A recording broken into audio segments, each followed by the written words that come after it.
Hello, this is Concrete Path, and the topic is that losses of stresses, loss of pre-stress, and we will be talking about the post-tension beam, and the losses. That's what we have. What it's all about that elastic shortening. So elastic shortening of the concrete. Because of the elastic shortening of the concrete, we are having loss of stress in the steel wires. So this is loss of stress in the steel wires, in the steel tendons because of because of elastic shortening because of elastic shortening of post tension concrete because of post tension concrete post tension post tension concrete. Okay, now here we say we have different cases here. If we take the general case that in a post tension concrete beam, if this is your beam and you are doing post tensioning means what this means. Post tensioning, that means you apply the Prestress force.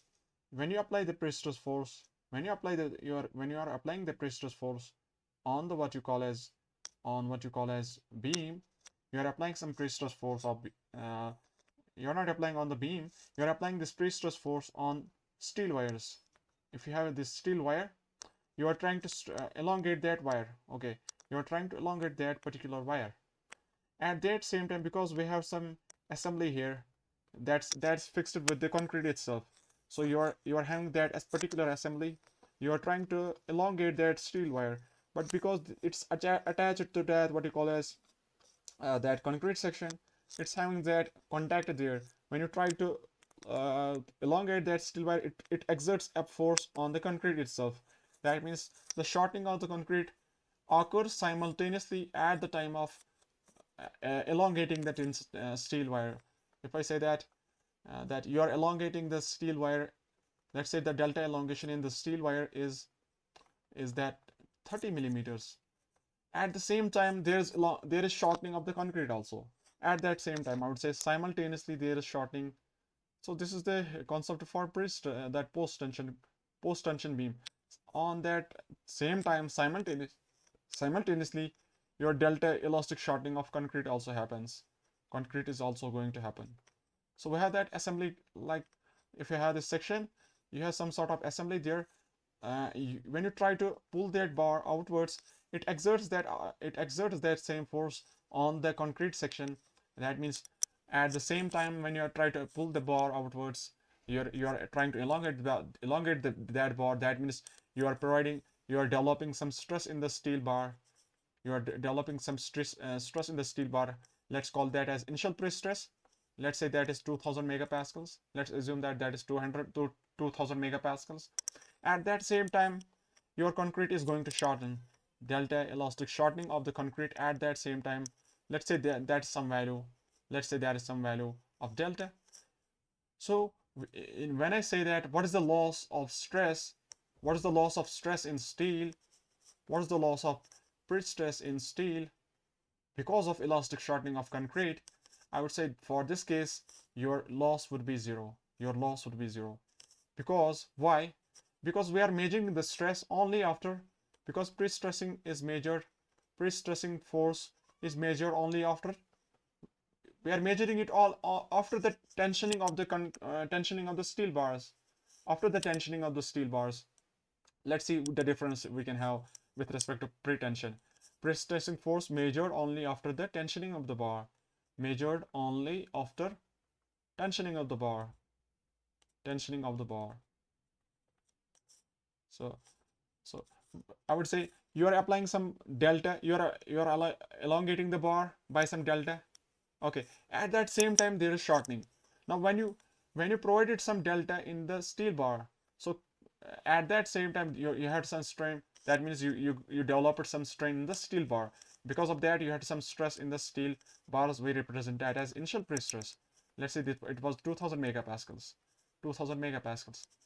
Now I would say, is there any loss? Is there any loss because of the concrete is going to shorten? I would say there won't be any loss if there was only one wire. That means because because once you applied that pre-stress force of some pre-stress of 2000 megapascals, at that same time your shortening of the concrete has already happened. So there's no effect of that loss. There's no effect of that concrete shortening. Once it shortens, so at that same time the elongation of the bar has happened.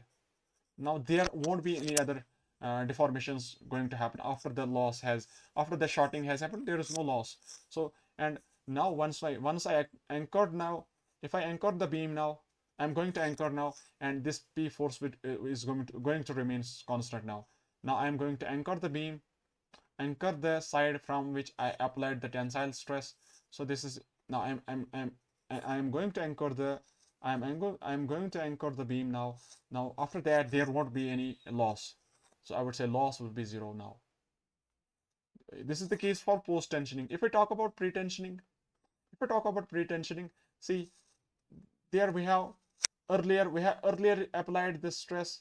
Let's say we elongated the bar by some delta equals 30 millimeters, and because of that we have some stress developed in the steel wires equals to 2000 megapascals. This is the case for pre-tension. Let us see the difference. So this is the stress we have already applied, that's called as pre-tension. We have already applied the tensile stresses on the steel bar. Now we are saying let's have the concrete here, and let's cut the what you call as the steel wire. So because of that, now when you cut the section, when you cut the steel bar, it will exert some stress of stressing that pre-stress force, and because of that there is shortening of the concrete. Once there is shortening of the concrete, by the strain compatibility there would be shortening of the steel bar itself also. So steel bar is also going to shorten by after that. See, Prestress force was earlier developed at the time of applying the tensile stress to the bar. That was 2000 megapascals. But once I made the concrete, once I cast the concrete specimen concrete beam, after that I cut the section, I cut the wire, and it would exert those stress on the bar, on the concrete, and because of that concrete is going to shorten. And once concrete goes to shorten, and same shortening would be happening to the steel wire also. So there is loss of deformation in the steel wire because of the pretension, because of that pretension beam. So I would say loss is there in that case. But here we have, in the post tension case, there is no loss because of that shortening of the concrete. There is definitely shortening of the concrete, but that is simultaneously at the time of when we apply the pre-stress force on the steel wire. I think you would be getting the concept here. So I would say loss of the stress is zero if there was only one wire. If there was only one wire on the bar in the section, I applied pre-stress force of P naught, and at the same time there is shortening of the concrete. So if I say what is the stress in the steel wires, that is stress. How much elongation of the wire is there? So I would say there is some elongation, and corresponding to that there is some stress developed in the steel wires, and it's not going to change because we are saying how much steel is going to elongate, and that depends how much we are applying the stress, how much we are elongating that. Okay. Now second case is that there is that what you call as there we have number of bars in the section. Let's say that we have number of bars in the section. Let's say we have section here, and we have let's say we have three number of bars. Let's say we have three number of bars, and we are applying pre-stress. Let's say we are elongating the first bar. Let's say we are elongating the first bar. This is our first bar, and other two we are keeping them as it's for some time. Let's say we are applying that some force by that jag. Because of that, you are having some elongation in the steel wire, that is first steel wire. Let's say that we have this beam of length L. Once I have a cable here, let's say the cable here is, this is our cable 1. Let's say this is cable 1, cable number 1. I am applying that force of let's say I am applying that elongation. I'm applying that, we are talking about post tension. Okay, we are talking about post tension. When I apply that pre-stress force on the wire, and at that same time there is shortening of the concrete also.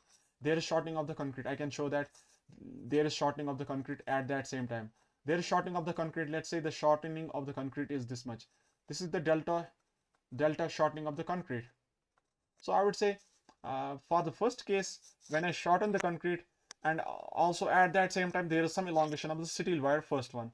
So I would say the loss in the steel wire is loss in the steel wire first one, that is 0 because of elastic shortening that has occurred because of the pre-stressing of the wire 1. So I would say loss in the steel wire 1, loss in the steel wire 1, that is 0 because of elastic shortening of the concrete that has developed because of when I applied the pre-stress force on the wire 1. So this is your stress loss 1. Now what's going to happen? The final configuration would be, this is our final configuration now. That means your concrete has reached to some value, this one. Such that I would say now your final what you call as steel wire, now final steel wire has been, that means your first wire which was there, that means this is your first wire. Now it would be only this much. So now our steel wire would be only this much. Now our steel wire L1, it is having some length of L1 now. It's now here. So at the rate of L1, I would say at the rate of this length L1, we are having some stress. We are having some stress of P1 in the wire 1. We are having some stress of P1 in the wire 1. And I would say loss is also 0. Loss is also 0 because of that. Now let's go for the second cable. Let's talk about the second cable here. Let's talk about the second cable. We are applying some tensile force such that there is some elongation of delta 2 in the wire 2. Let's say we are elongating the wire 2. I would say at that same time there is elongation, there is what you call as, there is shortening of the concrete. If now finally I would say if there is shortening now, let's say the shortening of the concrete is such that the final location of the concrete is somewhere here. So if the concrete has reached now somewhere here, the steel wire 1 was there already, your wire 1 was already there.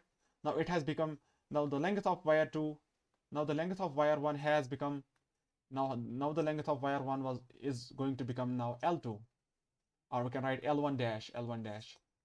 So your wire 1 will become now L1 dash because we are going to shorten the concrete, and the steel wire is also going to shorten. Steel wire is also in the concrete, so it's going to shorten also, isn't it? L1 is also going to shorten, and because if the L1 is going to shorten, it was having some stress at the rate of L1. If its length was L1, it was having some stress of P1. But if its length is now L1 dash, so its stress would be P1 dash, such that there is loss because it has shortened. That means there is loss of the stress because we provided the stress at the rate of elongation of that wire, but its length has now shortened, so your stress has been lost. Stress is lost. So your P1 dash would be lesser. P1 dash would be lesser with respect to P1 earlier.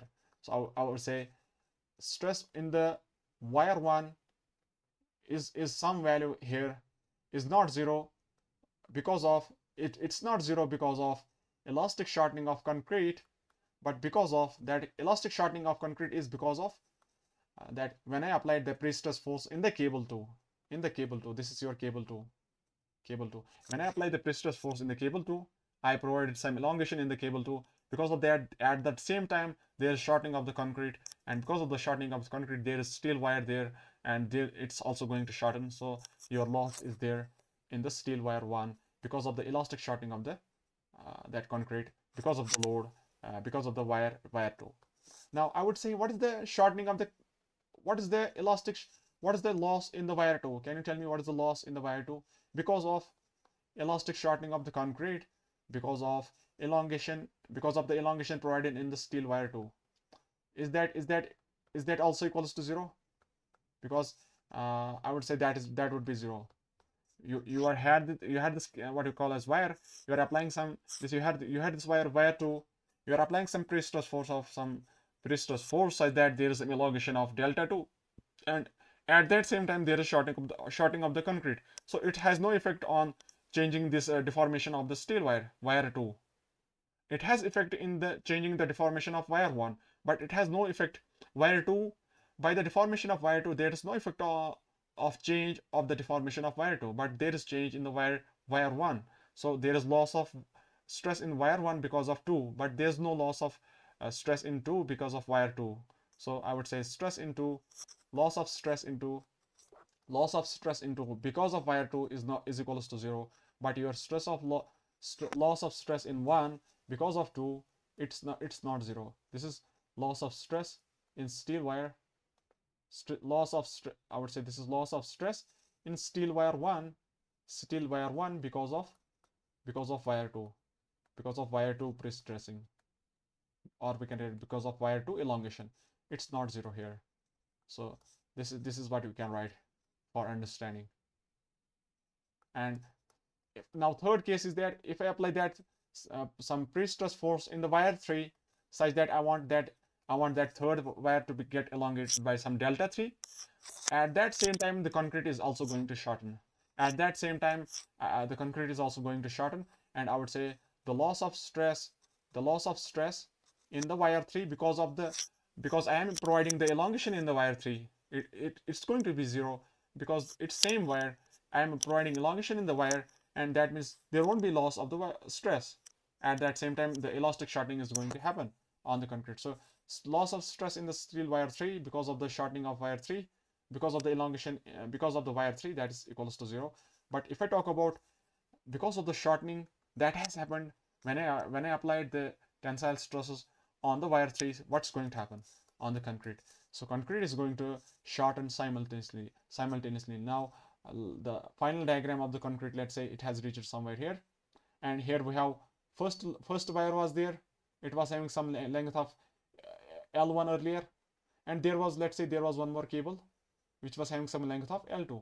Now your length of this one was your earlier L1 dash, L1 dash was there, this was your L1 dash, and it was some L2 here, and now your L2 has become L2 dash, and your L1 has become L1 double dash. Now your wire 1 has shortened by some more delta such that your wire 1 had reached final length of L1 double dash, and your wire 2 has reached now length of L2 dash, such that L2 dash is less than L2 which was earlier. So at the L2 value we had some pre-stress force of P2, but at L2 dash we are having some pre-stress force of P2 dash such that it is lesser than P2. So your loss of stress is there, loss of stress in wire 2 because of wire 3, because of that shortening because of the wire 3 when I am elongating the wire 3. So there is loss of, I would say, F loss in 2 because of 3, it's not 0. And similarly there would be one more loss in the wire 1 because it has reached to now L1 double dash, so there would be some stress of P1 double dash. So I would say there is also loss of stress in wire 1 because of 3, and it's not also 0. It's also not 0. But I would say loss of stress in wire 3 because of wire 3, it's 0. So by the wire itself, it's having no losses in post tension, but it's having effect on other steel wires when we are doing it separately. So this is the case, this was your case 2 when we are doing it separately. This is why we call it as that successive tensioning and anchoring of the wires. Successive tensioning and anchoring of the wires. So one after other, I can write one after other. So when we have this concept of one after other, so that means there is loss in first one because of 2, and there is loss of stress in 2 because of 3, and there is a loss in 3 because of 4, and there is loss of I because of wire I plus 1. But there is loss of 0 because of 1. There is loss of 1, I would say in this way. By itself there is no loss. I would say in this way that there is loss of 0 in the steel wire 1 because of the wire 1. There is loss of stress equals to 0 in the wire 2 because of wire 2 itself. So itself we have, I would say itself by itself we have no loss, but because of the other ones we have the loss. So this is the procedure we have. And third case is that if you simultaneously apply the tension in all the wires, that's we call it as simultaneous tensioning and anchoring of all those wires. Simultaneous tensioning and anchoring of wires. of all tendons. So at that case, in all wires, there is loss of 0. F loss in all wires is equals to 0. So if I have a particular section, and if I have a particular section, let's say we have a particular section and we have few number of bars, few number of what you call as strands. I would say you had this cross section beam, you had the section of the what you call as, you had this length of L for the beam. You are having some number of bars, you are having some number of bars. Let's say we are showing some 2-3 bars, and we are applying simultaneous tensioning of all those bars. So we are applying the tensile force of P1 in this bar. So at that same time, there is shortening of the concrete. So at time equals to 0 seconds, we are doing all the step together. So P1 equals to some force such that there is shortening of the concrete. And similarly, at that same time, we are applying some P2 force in the wire 2, and there is shortening of the concrete. And similarly, we are applying P3, P4, P5, P6 such that there is shortening of the concrete simultaneously. So because of simultaneous tensioning of all those wires, there is shortening, there is net final value of shortening of the concrete. And because of net final shortening of the concrete, now we are going to anchor the, once we apply the tensile force, at that same time there is shortening of the concrete. Now after that, we are calculating how much prestress has been developed, how much prestress has been developed. So I would say once the tensioning has happened, okay. So at that same time, shortening of the concrete is there. There is elastic shortening of the concrete simultaneously in the case of post tension. So after that, we are saying how much prestress has been developed. How much prestress has been developed? Let's say in the wire 1 we have prestress force of P1. In the wire 2 we have prestress force of P2. In the wire 3 we have prestress force of P3. In the wire 4 we have prestress force of P4, and so on and so on. But I would say, what is the loss now? What is the loss now? Now once I am going to anchor it, now I am going to anchor it now. Once I anchor it, there's no change now in the elastic shortening. Now there won't be any elastic shortening. It has occurred earlier at the time of applying the tensile stress. At the time of elongating the wire itself, shortening has happened. Now there won't be any effect because we are going to anchor the ends. There won't be now, no change would be there now. So this is the effect that stresses, that means the loss of stress in all the wires is equals to 0 for the third case. So to summarize the effect here, to summarize all that stuff, I would say your post tension pre-stress concrete beam can be solved in this way, that if you have elastic shortening, if you're talking about elastic shortening of concrete, so we have 3 different cases. First case is that if you have only one wire, I would say loss of stress is equals to 0.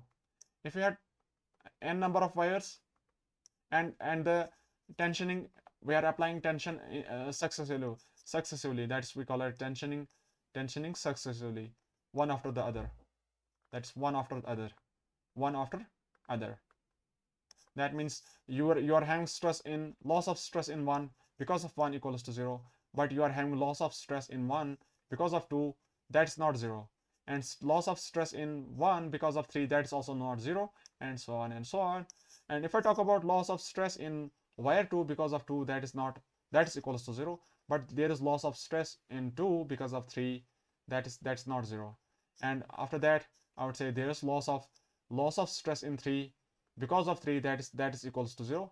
And if I have only 3 number of bars, so I can have this part of procedure. So this is the procedure here. And if I say that there are 4 number of bars, let's say n equals to 4. If I talk about n equals to 4, that means a loss of stress in 1 would be 0 initially. After that, I would write here also loss of stress in 1 because of 4, that's not 0, that would be some stress loss. And here we also can say loss of stress in wire 2 because of the wire 4, that is not also 0, that is also not 0. And here we can also say that loss of stress in wire 3 because of the elongation provided in the wire 4, that's also not 0. And I would say finally that loss of stress in wire 4 because of wire 4, that is 0. So this is the procedure. That means on wire itself, there is no loss of there is no effect of elongation of itself. Okay. And third one is that if you are simultaneously applying tension for n number of bars, so if you have n number of wires and we are applying that simultaneous tensioning, simultaneous tensioning and anchoring of those. Simultaneous tensioning and anchoring. So that means loss in all the wires is equals to 0. Loss in all wires equals to 0. So this is the final one. And we can have a first problem that we can take. Let's go for the first problem that we have. Let's go for the first problem we can have. First problem that's about the post tensioning. Post tensioning. Let's take that.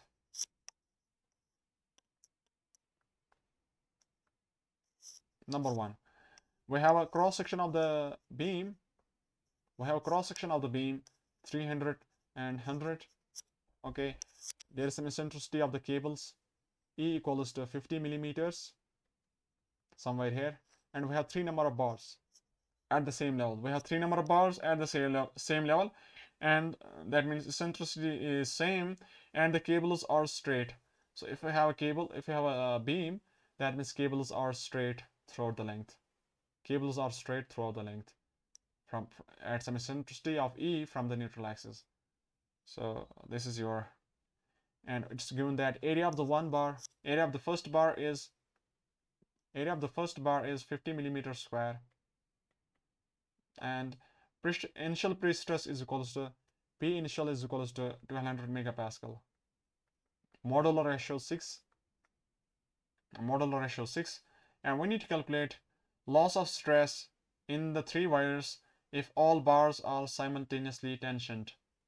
So first part of the problem is that loss of stress in the wires in the 3 cables if all are simultaneously tensioned. Simultaneously tensioned. So what should be the answer? Can you tell me what should be the answer? Yeah, let's go for the second part of the problem, that if we are doing successive tensioning one by one, successive tensioning, that's one after other, one by one. Okay, let's go for the second part of the problem. Let's take any one cable at a time, So let's go for the first cable. That eccentricity is same, so we are going to take one of the cable. So let's take one of the cable. We have this cross section, and eccentricity is there, and we have some pre-stress force of P0, and we have some eccentricity of E, such that your stresses developed in the section would be P0 by A, and there's some negative positive, P0 E by Z. This is the extreme fiber we are saying. This is the extreme fiber. But when we talk about the stress loss of stress, we always talk about at the level of steel wires. At the level of steel wires, we have to calculate. We have to calculate FC, stresses in the concrete, at the level of wires. At the level of wires. So if your wire is somewhere here, so at this location we have to calculate what is the stress. So I would say that stress would be that you have this moment of P0 into E, and we have to go from neutral axis at a location of Y equals to E. So I would say your stress here is bending stress My by I. My by I. This is your bending stress here. So this is you have to calculate. And based on the data that is provided, you can get the P0 force. Can you calculate what should be the initial pre-stress force? That's area of the steel bar into P0. In one of the bars, how much force we are applying? One after the other. So this is your stress in the wire 1, that's area of the steel bar into your stress of 1200. So 50 into 1200, such that it becomes 600 kilonewton. 600 kilonewton. Yeah, it's actually 60 kilonewton. 60 kilonewton force you are applying. 60 kilonewton, and section is 100 cross 300. Let's go for that. So your stress is at the level of what you call as those steel wires. That is we write as FC. That is 60 kilonewton. I can write in newtons. Let's write it in newtons. 60 into 10 to the power 3 newtons divided by the area of the cross section, 100 cross 300 millimeters square. And this one is also positive, so we can write plus 60 kilonewton, 60 newton into eccentricity. What is the eccentricity? That is 50 millimeters, so 0.05 square. or we can write in millimeters. So we can write 50. We can write directly 50 square millimeter square. After that, we have moment of inertia about the neutral axis, that is BD cube by 12, BD cube by 12 millimeter power 4. So your stresses at that level is equal to 2.67 megapascal. So once I got the stress in the concrete, now I know the equation for loss of stress. Equation for loss of stress is equals to m times Fc. But because this is post tensioning, we have to see there is the value equals to 0, or there might be some value. So we have to see that for all those cases. So because of the now first case is that we have, because I am saying that wire 1 is having same area as that of wire 2, and third wire is also having same area, and E1 is equals to E2 equals to E3. That means your Fc value would be same for all those cases, for all those successively tensioning of those wires. That means you can calculate only one time. Then after that we can have the concept of tension, post tension, and we can solve the stresses.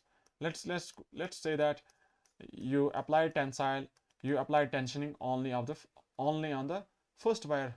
So first case is that you applied some tensile stresses, or you applied some prestress of 1200 megapascal on the steel wire 1. Now we are going to say, is there any loss in the wire 1, wire 2, wire 3 because of this prestress force applied on the wire 1?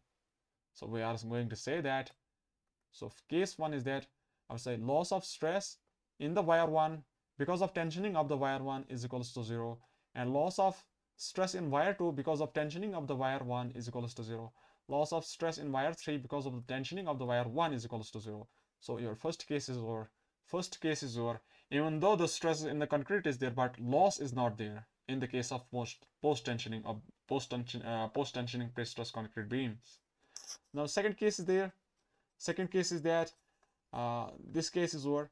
Now there is successive tensioning. Once the concrete has reached some length, your cable L1 has reached some value of L1.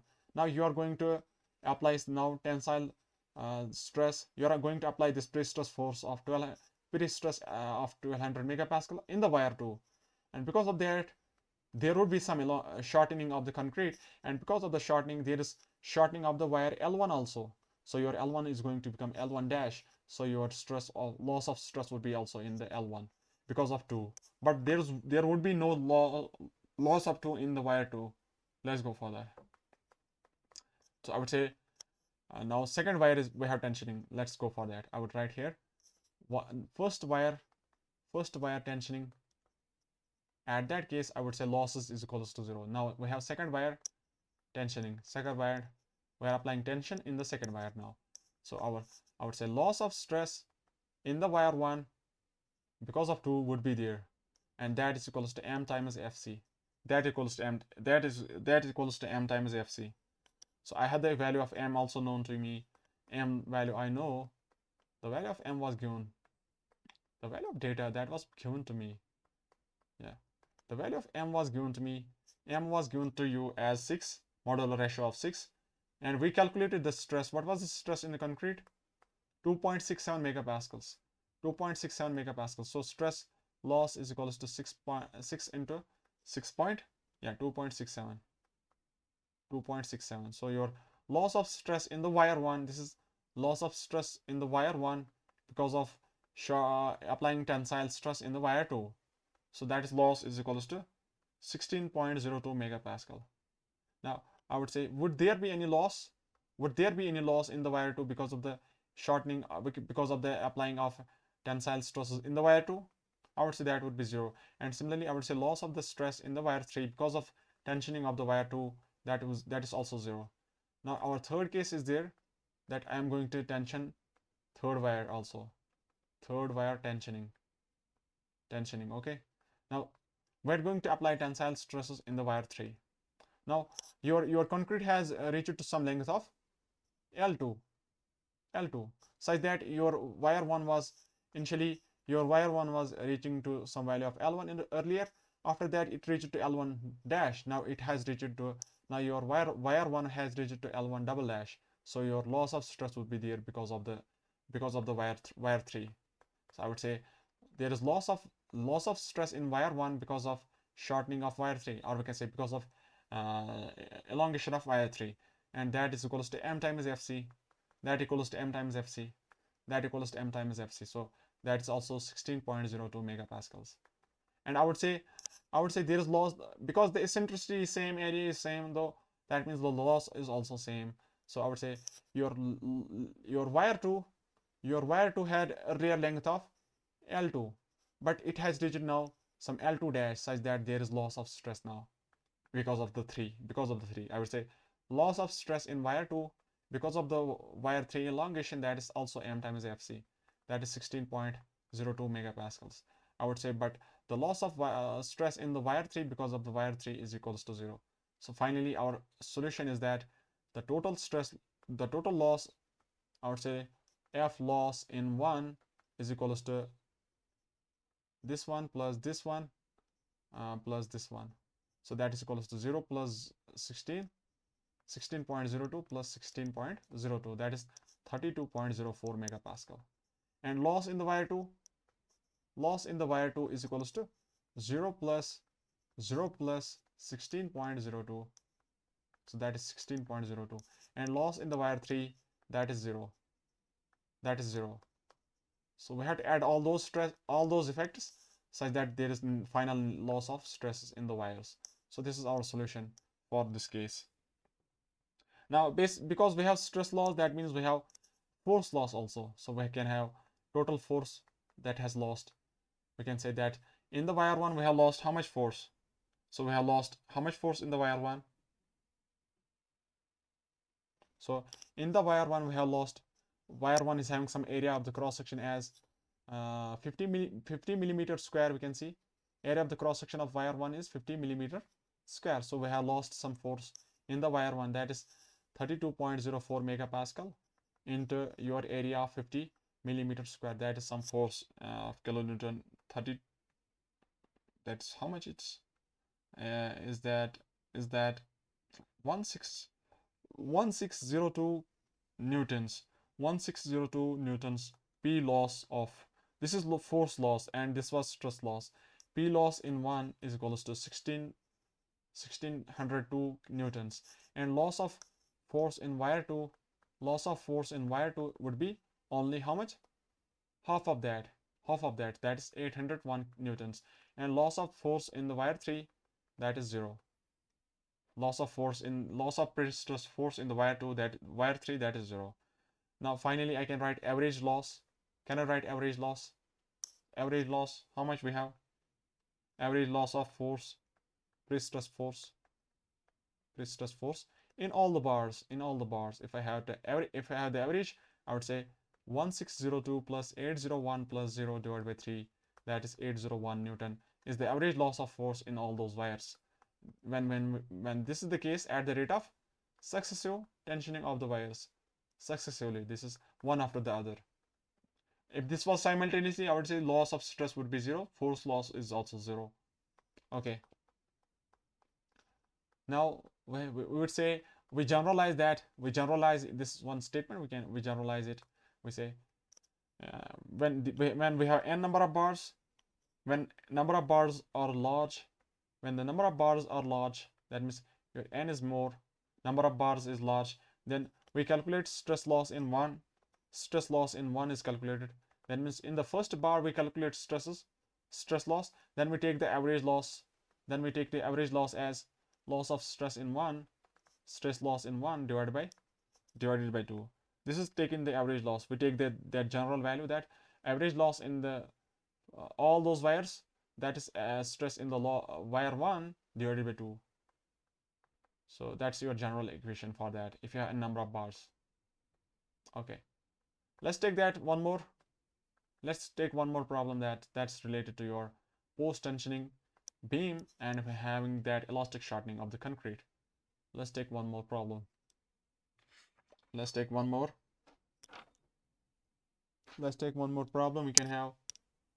have a post tension beam. Is there with the dimensions of 100, 300. This is post tension Prestress concrete beam, PSC beam, and we have what you call as its length is also there. Let's say this is the beam for beam of 10 meters. This is 10-meter beam, simply supported, and we are having 3 cables. So for that we are going to erase this and to show a bigger diagram we can show.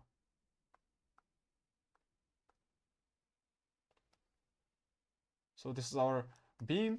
This is our beam of length L equals to 10 meters, and we are having 3 cables. Let's say that this is neutral axis. This is the neutral axis we have, and we have 3 cables. One of the cable is that it's a straight line cable, that is its eccentricity is constant throughout the length, and that is equals to 50 millimeters below the neutral axis. 50 millimeters below the neutral axis. 50 millimeters below the neutral axis. So this is one of the cable we have. This is one of the cable, 50 millimeters below the neutral axis. And one more cable is there, that's parabolic cable we have. Parabolic cable, eccentricity E equals to 0 at the ends and 50 at the midspan. So we're having some eccentricity at the 0 at the ends and 50 at the midspan. That means it's a parabolic curve in this way, parabolic cable in this way, such that E equals to 0 at the ends and E equals to 50 at the midspan. And we have one more cable, that's the third cable. We have third cable that's eccentricity is 50 at the ends and 50 at the midspan. So here we have at the top above the neutral axis 50, and at the midspan 50 below the neutral axis. 50 below the neutral axis for the third cable. So this is our profile for the third cable. So I can show the values that this is our 50 millimeters above the neutral axis, and this is also 50 millimeters below the neutral axis, and this value is also equals to 50 millimeters. Okay, and you are applying some UDL also there. Let's say there is some UDL, dead load, live load. Okay, 10-meter beam is there, and we also know that cross section 100 cross 300. Area of the each cable is given that area of the each cable, we have 3 cables. Area of the each cable equals to 200 millimeter square, and initial pre-stress in the cables equals to 1200 megapascal. Modular ratio of 6. Calculate percentage loss in all loss of pre-stress in all those cables. Percentage loss of pre-stress in each cable, we can say. You have to calculate that because of the elastic shortening we are talking about, because of elastic shortening of the concrete. So we have to go one by one. So let's select that we have one of the wire, that's, let's say that our first wire is that, let's say this is our first wire, this is wire number 2, this is wire number 3. So if I select that wire number 1, because the wire 1 is parabolic, we have to calculate stress in concrete at one location and two location, that is at the ends and at the midspan. We have the equation that average, we have to calculate in terms of average stress for parabolic cable, that is FC1 plus 2 by third of FC2 minus FC1. If you have bent cable, what was the equation? FC1 plus 1 by 2 of FC2 minus FC1. And if you have straight cable, you have to only calculate FC, because you have same eccentricity throughout the length.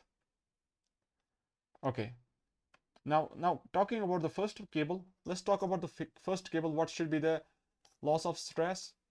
Now let's go step by step. Let's talk about the solution. Let's go for the solution. So solution would be that first wire is going to be tensioned. First wire tensioned. Can you tell me what is the loss of stress in wire 1 because of wire 1? Loss of stress in wire 1 because of wire 1, is that 0? Is that 0? Okay, that should be 0. Okay, that is 0. Now we are going to apply the tensile that we are going to tension the second wire tensioned. Let's go for the second case that we are going to tension the second wire is going to be tensioned. Now I would say loss of stress in wire 2 because of wire 2 would be 0, but there would be some loss of stress in wire 1 because of the 2, so that we have to calculate. So this is, we can write, this is the based on the statement we can get from this what we have written, we can get the solution. I would say this is the loss of stress, this is pre-stress lost in wire 1. Okay, we are losing it in the wire 1, but why? Because of elongation provided in this wire 2, because of elongation or pre-stress applied in the wire 2,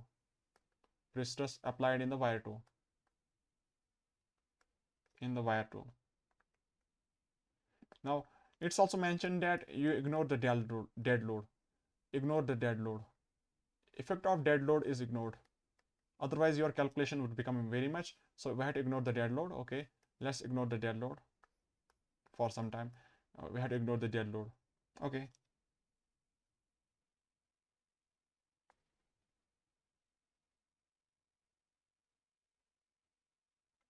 so this is the statement here is very critical, that this is the stress loss in wire 1 because of elongation provided in the wire 2. So let's have the picture of what this statement is saying.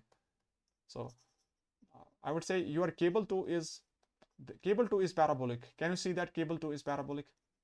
Your cable 2 is parabolic such that it's having some eccentricity of 0 at the ends and eccentricity 50 millimeters below the neutral axis at the midspan. So we have to calculate for the wire 2, we have to calculate FC1 and FC2 for wire 2.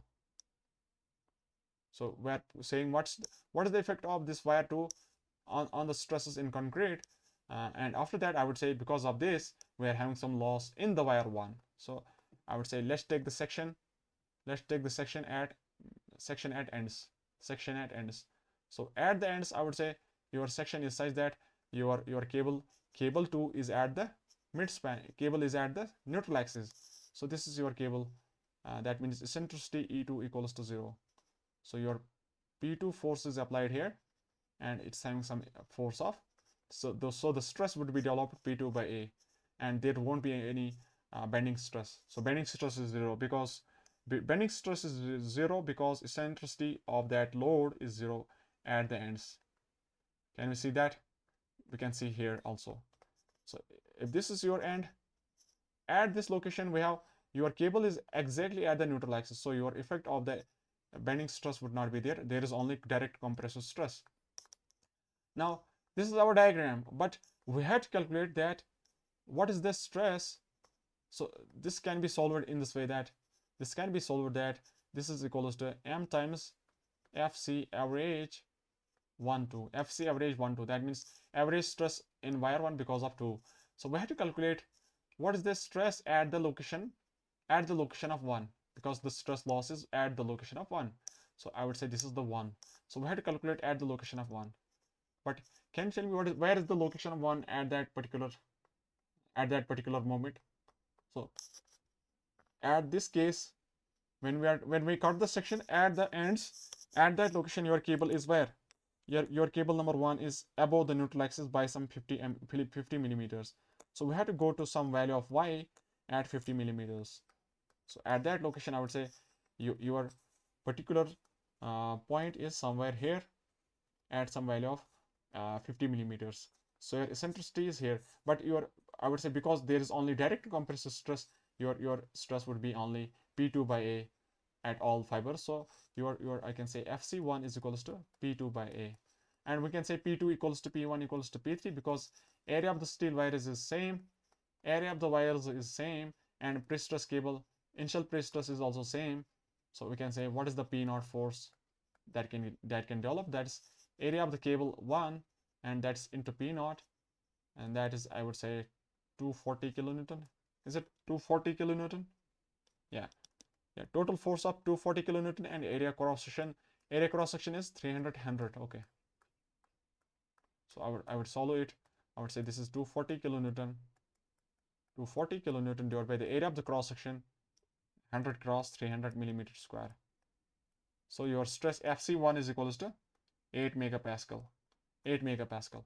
And because of this, this is FC1. And we need to calculate now FC2. That means once we calculated stresses at this location in the wire 1, now we calculate because of the two stresses in the wire 1. So we need to calculate now stresses here at the location of 2, at the midspan, at the midspan, at the midspan. Let's take the second part, that section at the midspan, section at midspan, midspan. So at the midspan, we are having all the three wires at the same level from the neutral axis. You can see all the wires are at the same level at the midspan section. Can you see? That means our concern point is that it's below the neutral axis by some 50 millimeters. 50 millimeters. That means our cable 2 is also there, cable 1 is also there. Yeah, cable 2 is also there, cable 1 is also there. So I would say you are applying some pre-stress force of P2 on the cable 2, and because of that we are having some stresses of P2 by A, and one more thing is there, hogging moment. So top tensile, bottom compressive, top tensile, bottom compressive, top tensile, bottom compressive, and this maximum value we can have, that is P2 E2 by Z. Maximum value we can have P2 E2 by Z, and I would say this is value of E1 equals to E2 equals to 50 millimeters. And I would say this is moment caused by the Prestress force P2 at some eccentricity of E2 and divided by Z. But our concern point is also at the same level. So we are calculating the stresses at the location of steel wire 1. We are calculating at the level of steel wire 1, steel wire 1. Effect of the P2 force, effect of the P2 force at the level of steel wire 1, at the level of steel wire 1. So we have to calculate this part. So we are going from neutral axis at a location of y equals to E1. So at that location I would say your stress would be some moment caused by that P2 E2, and you have that y value of E1 divided by I neutral axis. This is the value we have. So finally we can solve the value final, that FC2 is equals to P2 force was your 240 kilonewton divided by the area of the cross section was 300 into 100 millimeter square. This is positive, and this one is I would say this is negative. This is also positive. Top tensile, bottom compressive, because hogging moment is there, so bottom tensile compressive. So plus 240 and 1000 newtons, and after that eccentricity E2 into E1. But your E1 is equals to E2, so I can write 50 square millimeter square. But to get that concept, I am showing it in a different way, that E2 and E1. So to get the understanding, so divide by the moment of inertia, that is BDQ by 12, BDQ by 12 millimeter power 4. So that's your stresses at the location of that steel wire 2, steel wire 1.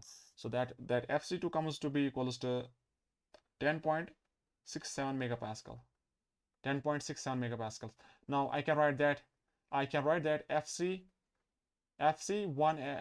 to average. I can write FC1 to average is equals to, that means the average stress in the concrete at the level of 1 because of the wire at the location of 2, that is we can say that is FC1 plus 2 by third of FC2 minus FC1. So we can substitute those values. FC1, the value of FC1 was 8 megapascal plus 2 by 3 of FC2, 10.67 minus 8, that's coming out to be average value of 9.78 megapascals. So I would say your stress loss. So where was our concept going to start? Yeah, this was our definition for the second case, that average loss, that's loss of stress in wire 1 because of the wire 2, that is equals to M times FC average 1 2. So this we have M, we know M value 6, modular ratio 6 into that average stress we have in the concrete, 9.78. So this is the loss of stress in the wire 1 because of the pre-stressing applied in the wire 2, and that is 56.68 megapascal. 56.68 megapascal. Okay, so we got the stress of loss of stress in wire 1, loss of stress in wire 1, that's parabolic because of the pre-stress applied in the wire 2. Now we are going to say, what is the loss of stress in the wire 3? Now we are going to now apply the tensile stresses in the wire 3. So we are going to say third wire is going to be tensioned now. So third part of the problem is that third wire is going to be tensioned now. So I can write third wire tensioned. So this is the third case that we are going one after the other. So I would say loss of stress in the wire 3 because of wire 3 is equals to 0. Loss of stress in the wire 1 because of 3, it won't be 0. And one more thing is there, loss of stress in the wire 2 because of 3, it is also not 0. So we need to say, what's your cable profile looks like? What's your cable 3 looks like? Is it a straight cable? Your cable 3 is a straight cable. Your cable 3 is a straight cable. Your cable 3 is a straight cable. Your cable 3 is a straight cable. Okay.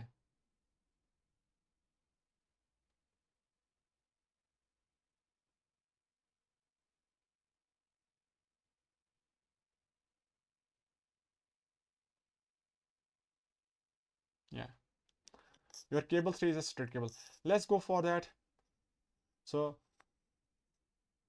let's see, let's analyze it. Let's analyze it. You're applying tensile force.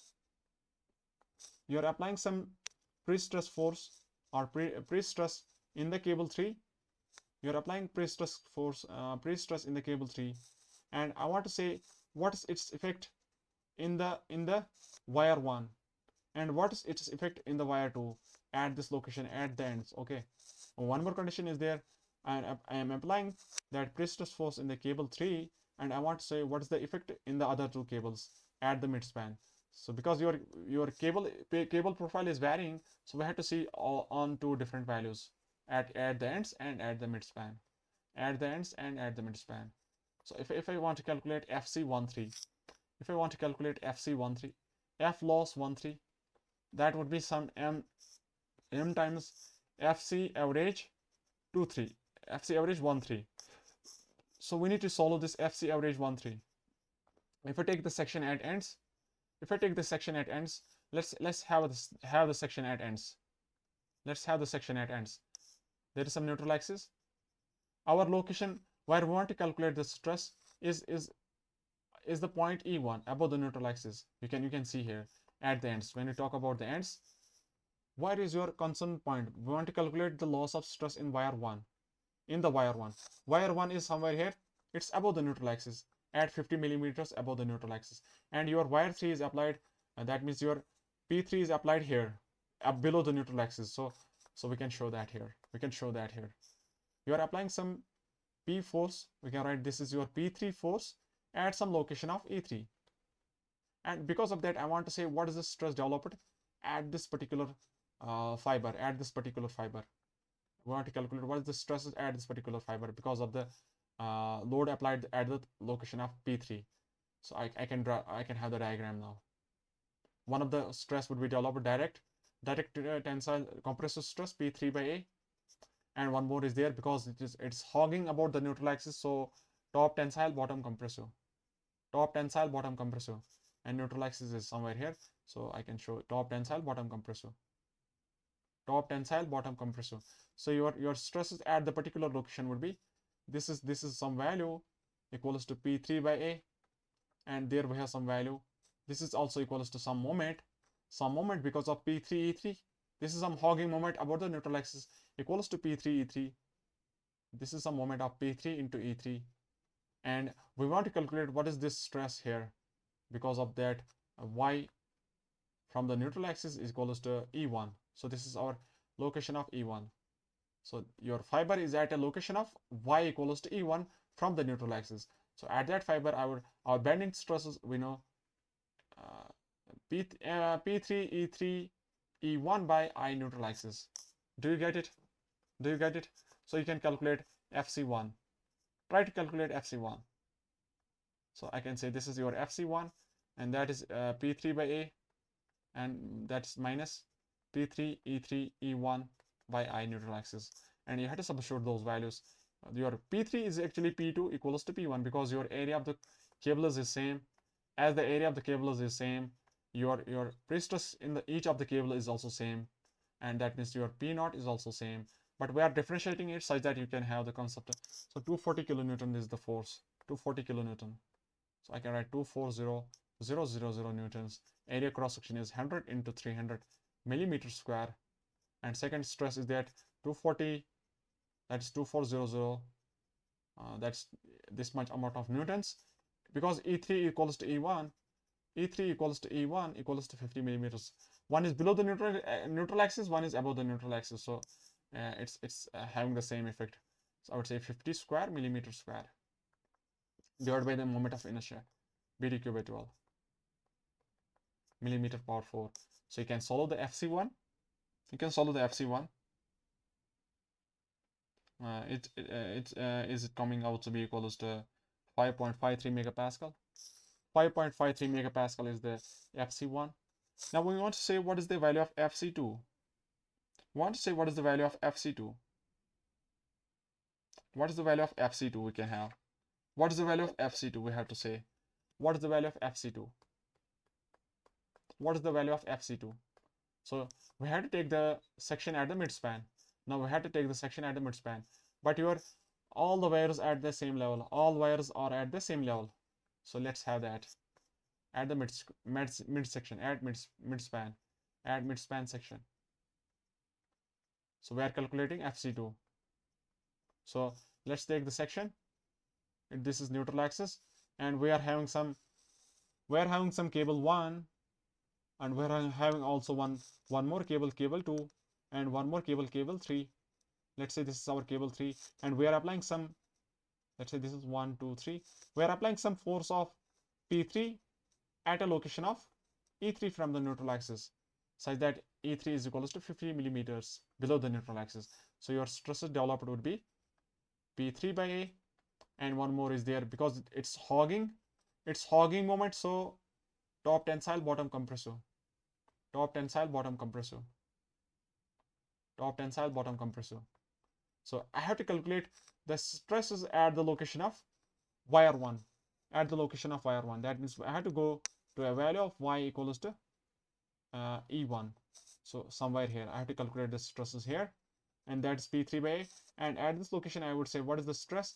That is some moment caused by P3 E3 at the location of E1 divided by I. So your stress FC2 can be solved as P3 value was 240. This was your stress.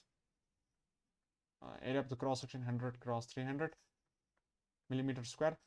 This is plus. After that we have one more plus, P3 E3, P3 E3, and we know E3 equals to E1, 50 meters, 50 square millimeter square. We can write directly, and that moment of inertia BTQ by 12 millimeter power 4. So you can have this FC2 also same. I think FC2 is also same. I think it should be same. Is it same?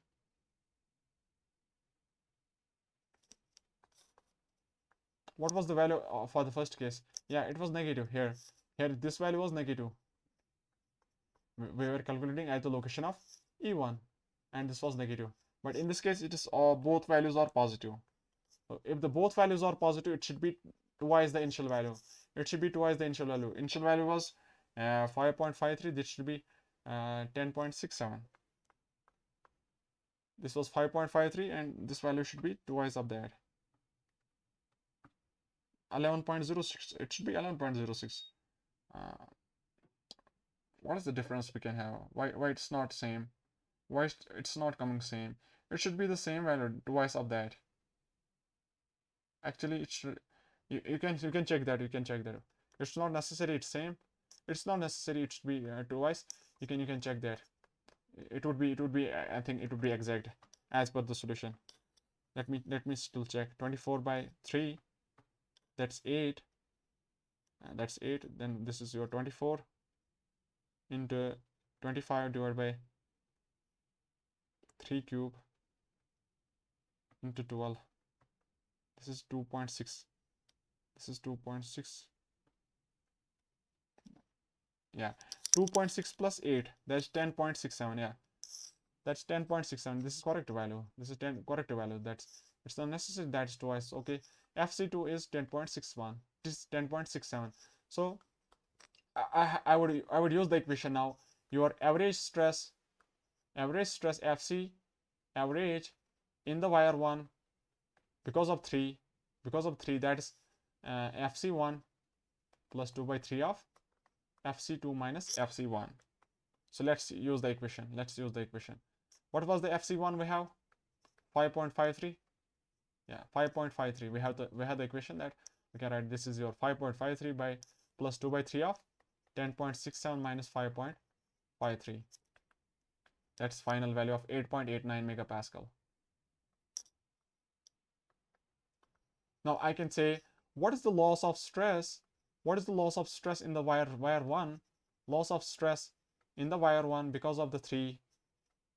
This is the loss of wire stress in the steel wire 1 because of the 3. That is M times FC average 1.3. This one. This is your final value coming to be equals to.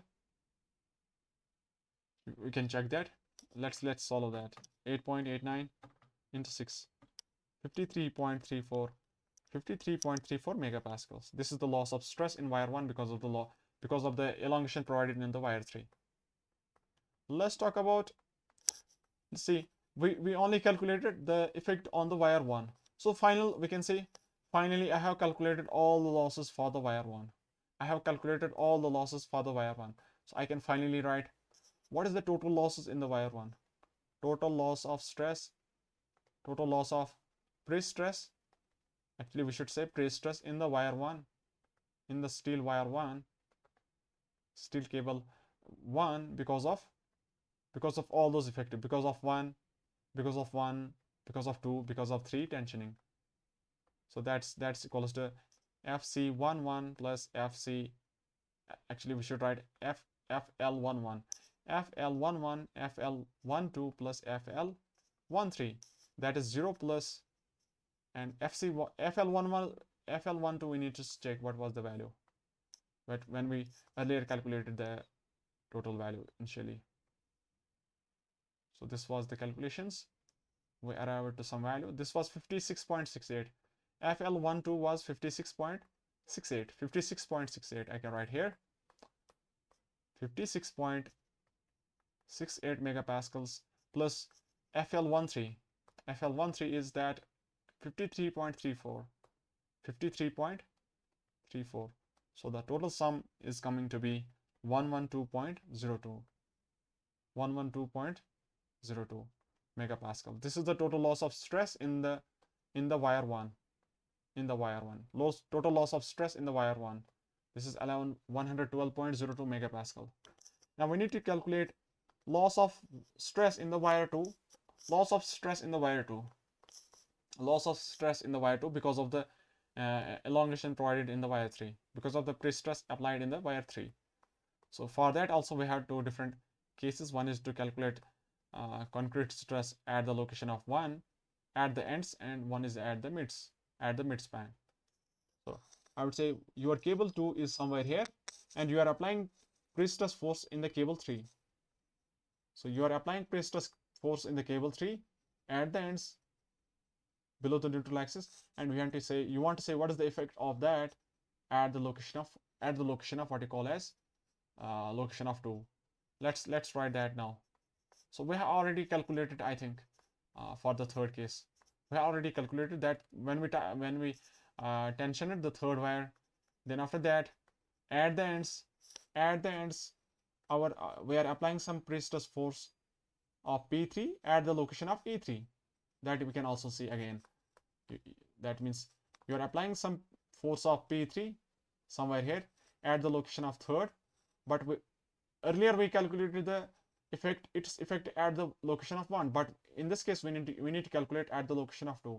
So at the location of neutral axis itself, at the location of neutral axis we have to calculate. So let's go for that. So we are calculating now this effect FL23. We have to calculate this one. So for that, let's talk about the ends. Let's talk about the ends, and I would say what is the value of FL23? That is m times FC average 23. That's m times FC average 23. So we need to say what is the value of FC1 first. What is the value of FC1? For that, we have to go to the section that's at the ends. So for that, I am applying the P3 force at some E3, and we want to say at the value of y equals to E2 equals to 0.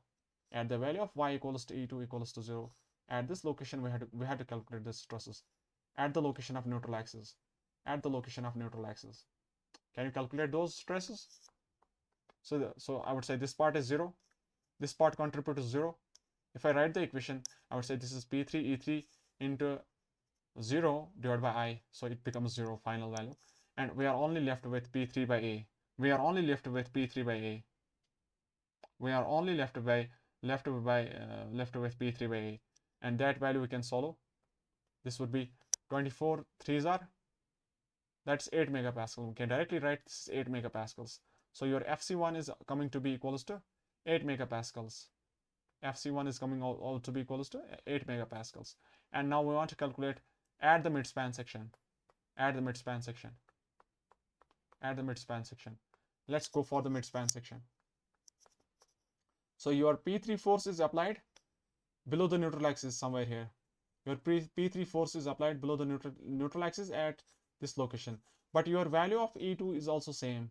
Your value of E2 is also same. I would say you have to now go to a value of y equals to E2 equals to 50 millimeters. So we are talking about now second cable. Let's remove the cable 1. Let's remove the cable 1. We are calculating now for the effect on the cable 2 at the location of cable 2. So at the location we are having same value here. So just we have to replace that E1 by E2. All the effect is same. Moment because of 3 P3 E3 into the location of y, that is E2. But all the effect is same. All the effect is same because your E1, E2, E3 is same. So your stress would be also same, 10.67. It should be same. So your average stress, I can write that average stress in wire 2, that's actually, this is the average stress in concrete at the location of 2 because of the load applied at the location of 3. This is about the concrete. So I can write FC23 is equals to FC1 plus 2 by 3 of FC2 minus FC1. And you have to substitute those values. Your FC2 is 10.67. But your FC1 was only 8 megapascal. This was only 8 megapascal. So I have to substitute that 8 megapascal. This is also 8 megapascal. So final value FC23 average is equals to 9.78 megapascal. So which implies that what is the loss of total stress? What is the total stress loss? Total loss of stress in the wire 2 is equals to loss of stress in wire 2 because of pre-tensioning in the wire 1 plus loss of stress in wire 2 because of the tensioning of the wire 2. And third one is there, loss of stress in wire 2 because of the pre-stress applied in the wire 3. So this part is 0, this part is 0, this part is 9 point some value was there, 78. This was the final value, 9.78. And still we have to multiply the effect. So because we have to multiply the modular ratio also. So I would write this one is equals to 9.78 into 6. So this is the value coming out to be 58.68. So we can add all those effects. So this one is your 58.68. So final loss of stress in the wire 2 is equals to 58.68 megapascals. And third one is there, loss of stress in the wire 3 is equals to loss of stress in the wire 3 because of 1 plus loss of stress in the wire 3 because of 2. Loss of stress in the wire 3 because of pre-stress applied in the wire 3. That's also 0 plus 0 plus 0 equals to 0. Okay. Let's take the final problem about the post-tensioning. Okay, this is the final case we are going to take. We are going to have a final problem related to that. Let's go for the final problem.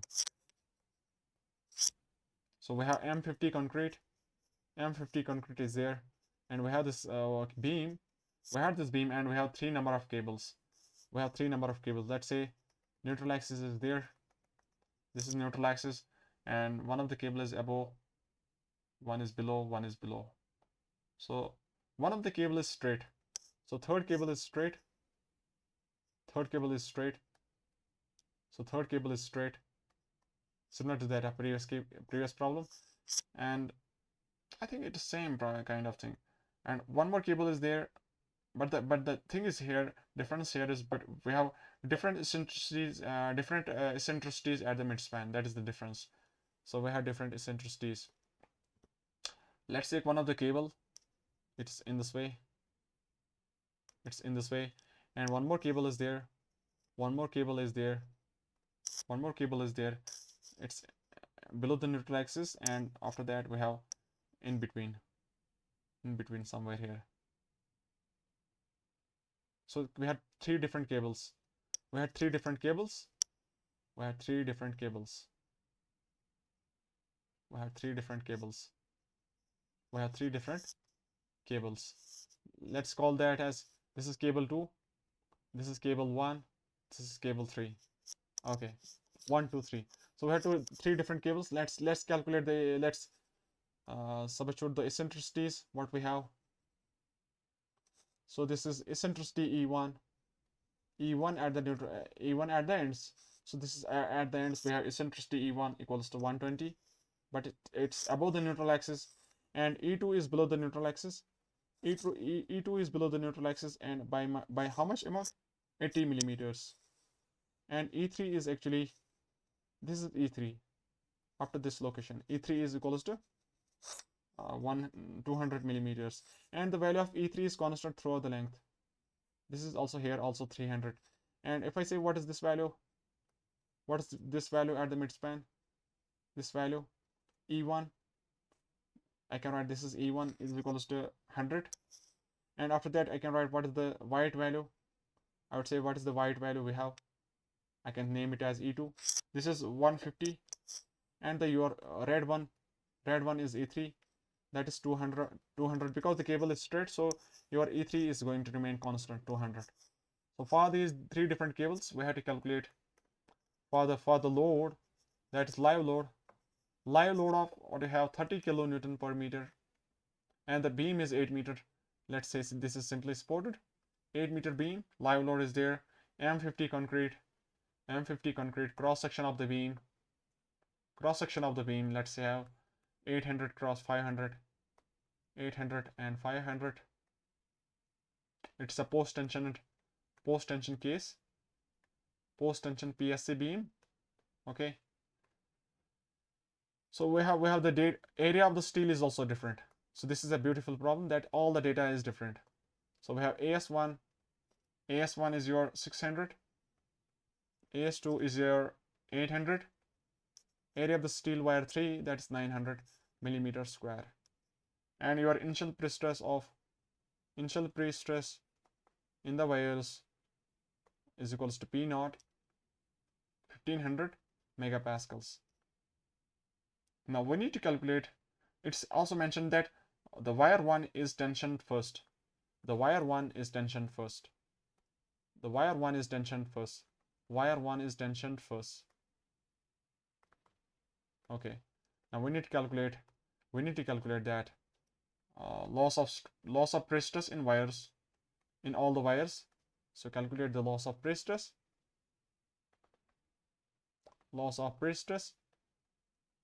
in the wires, in all wires, because of elastic shortening of the concrete, and wires we are pre-stressing one by one.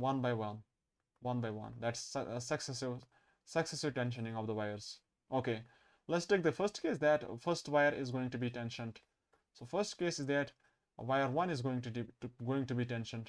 So first case is that wire 1 tensioned. In that case, I would say your loss of stress in the wire 1 because of 1 would be 0. Loss of stress in the wire 2 because of 1 would be 0. Loss of stress in the wire 3 because of tensioning in the wire 1 would be 0. So after that, your second wire is going to be tensioned. Wire 2 going to be tensioned. So your wire 2, because of the wire 2, I would say loss of the stress in the wire 1 would be, because of 2, it won't be 0. But loss of stress in the wire 2, because of 2, it is 0. And loss of stress in the 3, because of 2, this is also 0. So we need to calculate loss of wire stress in the wire 1 because of the 2. Let's go for that. Let's go for that. See, now the case is there that we have second cable. We're applying the force in the cable 2, but we have to calculate its effect at the location of steel wire 1. So but your eccentricity is different at the ends and at the midspan, so we have to take FC1, FC2. And because the cable 1 is also parabolic, so we had to accordingly say we have the equation of that average equation of FC. So we need to take those. So we need to take those values. We need to take those values. Let's take the first one that we have to calculate at the. So we are going to calculate at the ends. At the ends. So let's take the first section that's at ends. We can write that at ends. Let's take a section. This is neutral axis. Okay, this is neutral axis, and load of P2 is applied. Load of P2 is applied. Prestress force P2 is applied at the location of E2 below the neutral axis. At E2 below the neutral axis, and we want to calculate at E1 above the neutral axis. So E1, E2, that is 80 and 120. 80 and 120. So this is your 120 and this is your 80. So your P2 force is applied here. P2 force is applied here at the location of E2. E2 equals to 80 millimeters, and its effect have to be calculated at a location of y equals to 120 millimeters. That value y equals to E1. So at this location we have to calculate its effect. Can you tell me? Can you calculate the effect?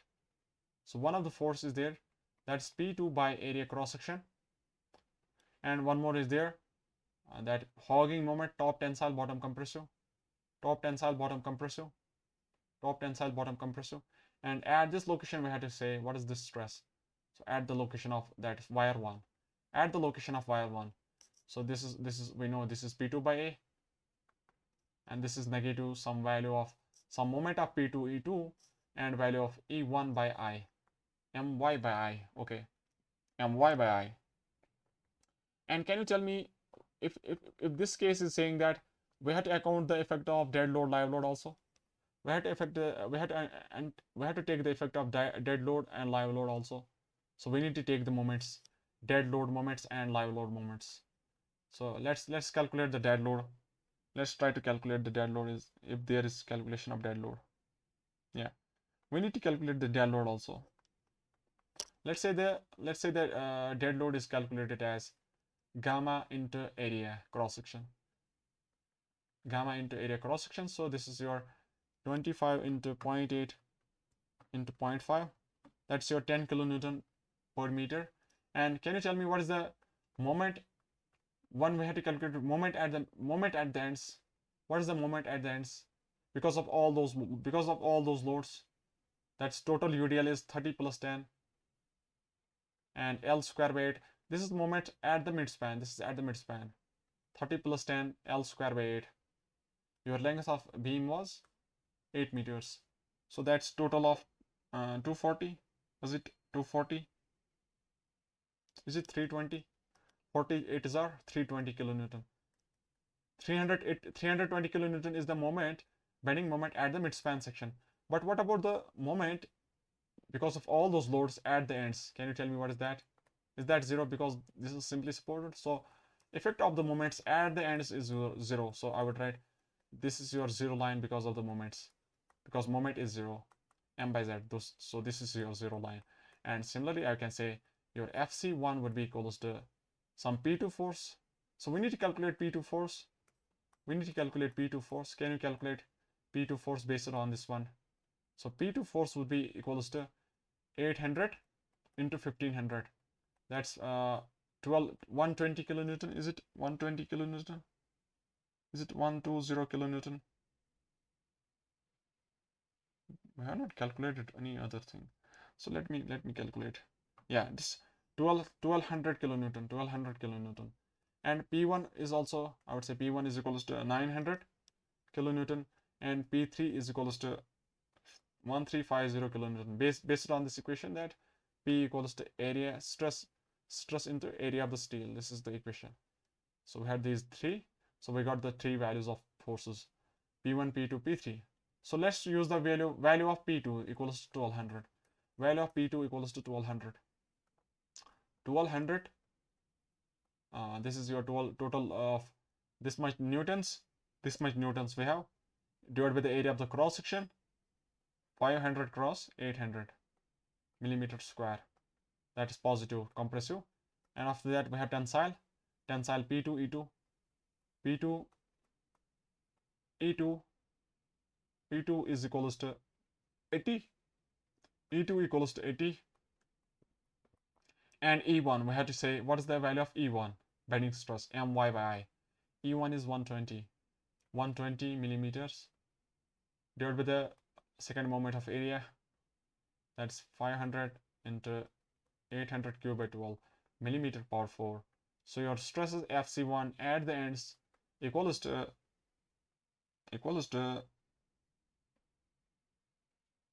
is it final value 4.225 megapascal. Now we need to calculate at the midspan, FC2 at the midspan. So we have to take the second section, that's at the midspan, section.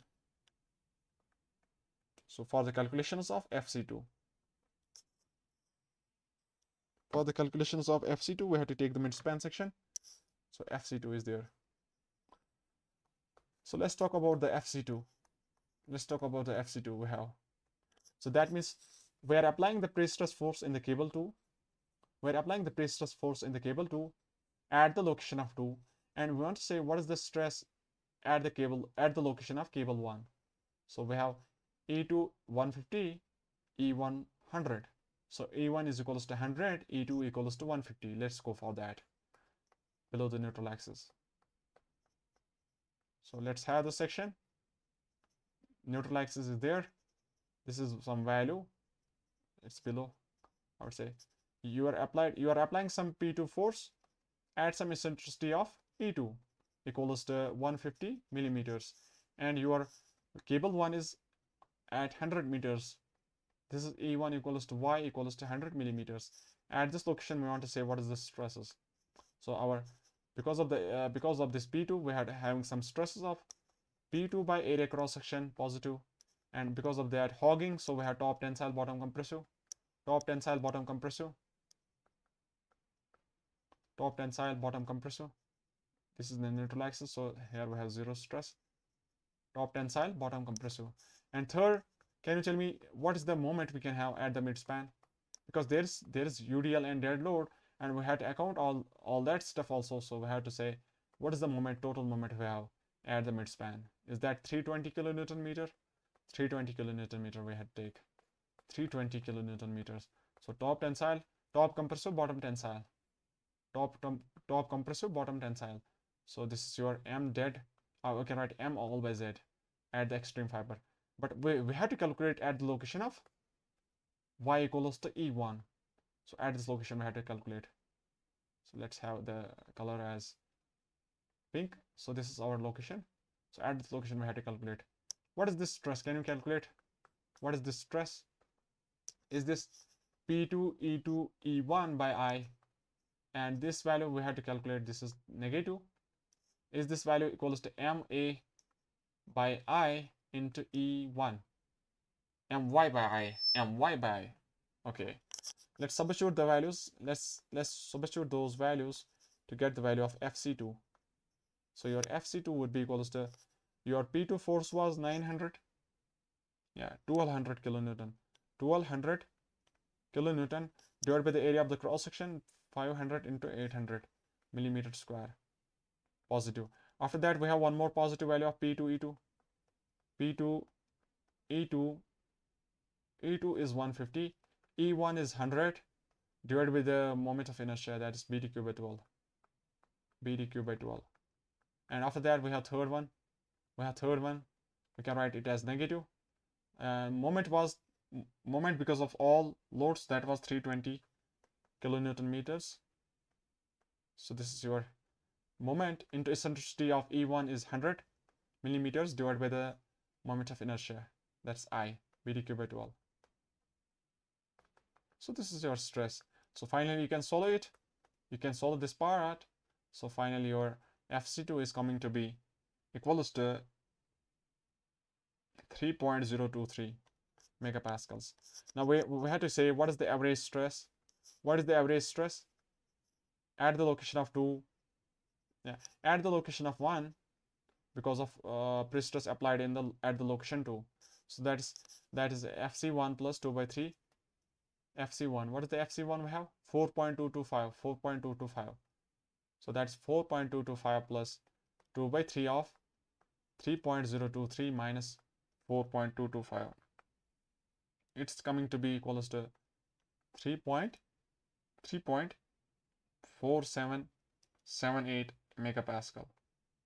So I would say, what is the loss of stress in the cable 1 because of the 2? So this is the loss in the cable. This is the loss in the cable 1 because of the wire 2 pre-stressing of the wire 2. We have loss of stress in the 1. So that's M times FC. M times FC average 1 2. So that's, what is the M we have? Modular ratio of M. So modular ratio, we had to say what is the modular ratio. Yeah, modular ratio can be solved in this way. Modular ratio can be solved in this way. ES by EC. Your concrete grade was given to you as M50. Your grade of concrete was given to you as M50. Let's say that steel is having some modulus of elasticity, that's Young's modulus of elasticity as 2 into 10 to the power 5 megapascals, and your concrete is having that 5000 root FCK megapascals. So you can solve that. Final value is M. M comes out to be equals to 5.657. 5.657, you can check that.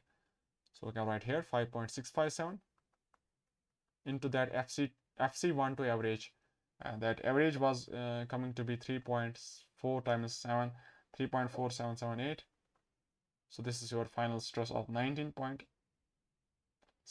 megapascal loss. Loss of stress in wire 1 because of pre-stressing of wire 2. Now because of the wire 2, would there be any stress in the wire 3? Would this be 0? And this one is also 0. This is also 0. Now third case of the problem is that we are going to apply the tension in the third wire. Third wire is going to be tensioned now. Now third wire is going to be tensioned. Now we are going to tension the third wire, and its effect we have to calculate at the first point and at the midpoint, at the second wire also. So because the variation is going to change, so we have to take at the midspan and at the ends. FC1, FC2. Let's talk about that effect of 3 on the 1. Effect of 3 on the 1. Effect of 3 on the 1. Effect of 3 on the 1. Let's solve for that. Effect of 3 on the 1. Effect of 3 on the 1.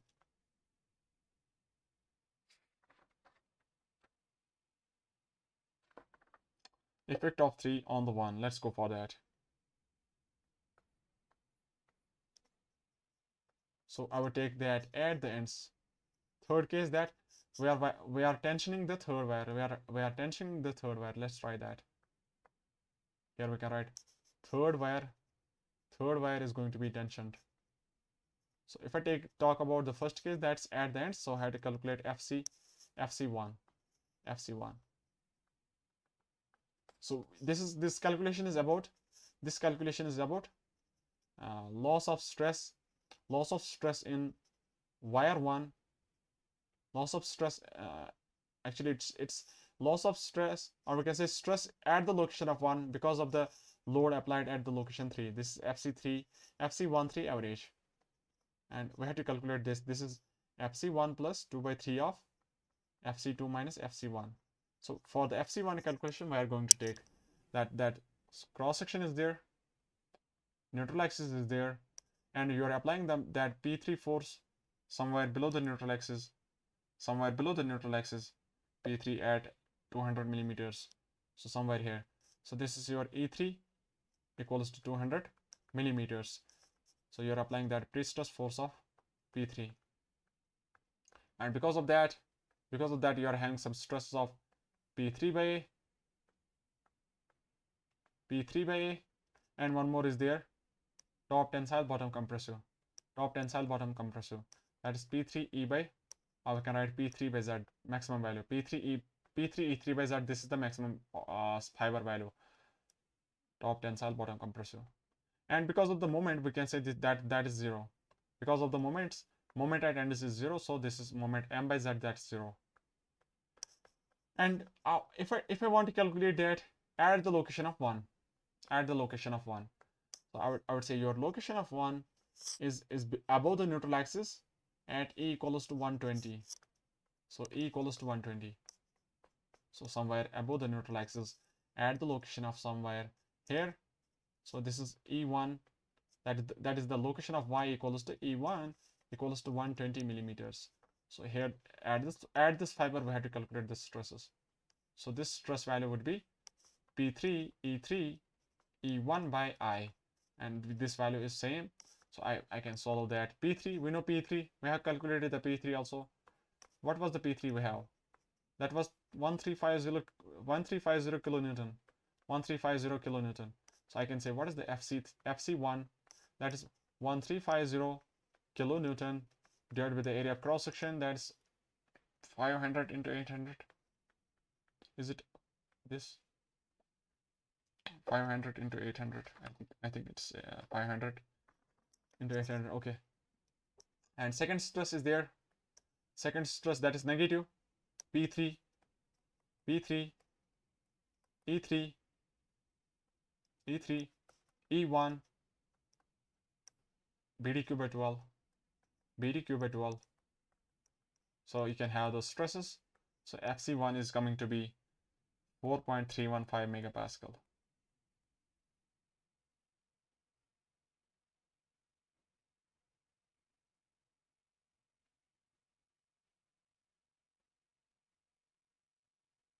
Now I can check that. I have to check that. I would say this is 1350 divided by 5 divided by 8. This is some 3.375. 3.375. 3.375. 3.375. 3.375.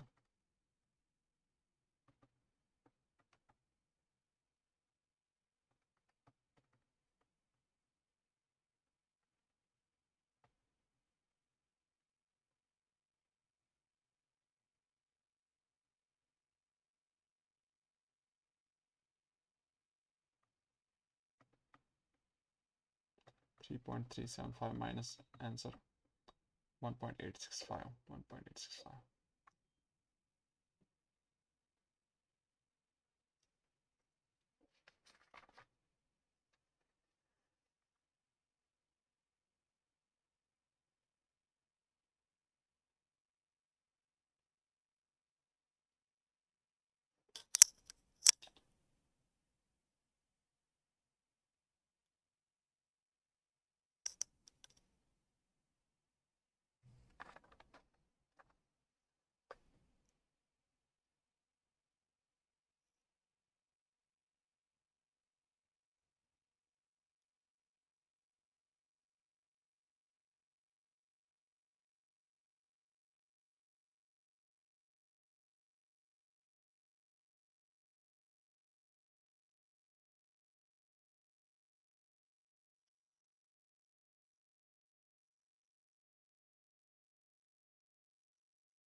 So we need to check that. I think the value is same. I think the value is correct. So I can follow that in a proper way. 135 1350 kilonewton divided by 0.5 into 0.8, and then minus 135 kilonewton into 0.2 into 0.12 divided by 0.5 into 0.8 cube into 12 inverse. So that's 3 point. The value here is 3 point. Let me have the value here. It's coming to be, let me check it for the, at the later case, later stage, that is 3.223 megapascals. So this is your FC1. This is your FC1, and I want to calculate at the midspan also. I want to calculate now at the midspan. At the midspan now. So I have to take the section at the midspan. I have to take the section at the midspan. So your cable 3 is here at E3 200. E3 is 200, and your cable E1 is below the neutral axis, and your E1 is also 100. So that's 100 to 100 we have to take. 100 to 100. 100 to 100. Where was the section? Yeah, this one. 100 to 100. Let's go for that. So we have this section at the midspan. There's a neutral axis, and we have one point here, and one more point is here. So this is our location E3, and we're applying that P3 force. So your stress developed would be P3 by area cross section, and one more is there, top tensile bottom compressive, and we have to calculate at this location. We have to calculate stresses at this location. So this value would be P3 E3 E1 by I. This is your value of y equals to E1 equals to 100. So here we can write E1 equals to 100, E2 equals to 200 below the neutral axis. Okay. And there is one more thing. Can you tell me what is one more thing there? What is the one more thing we can have at the midspan section? There should be some moment also. So total moment was 320 kilonewton meters at the midspan section, 320 kilonewton meters. So because of the sagging moment, so top compressive, bottom tensile, and at this location, this is M all divided by I into E1, My by I. So this is tensile. So let's solve for that FC. FC2 is that 1350 kilonewton divided by area cross section.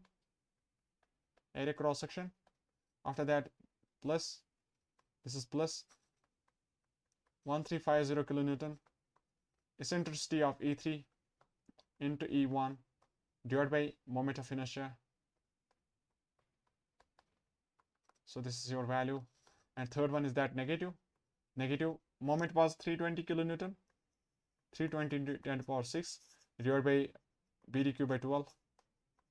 BDQ by 12 into that what you call as eccentricity of E1 100. Let me check the value.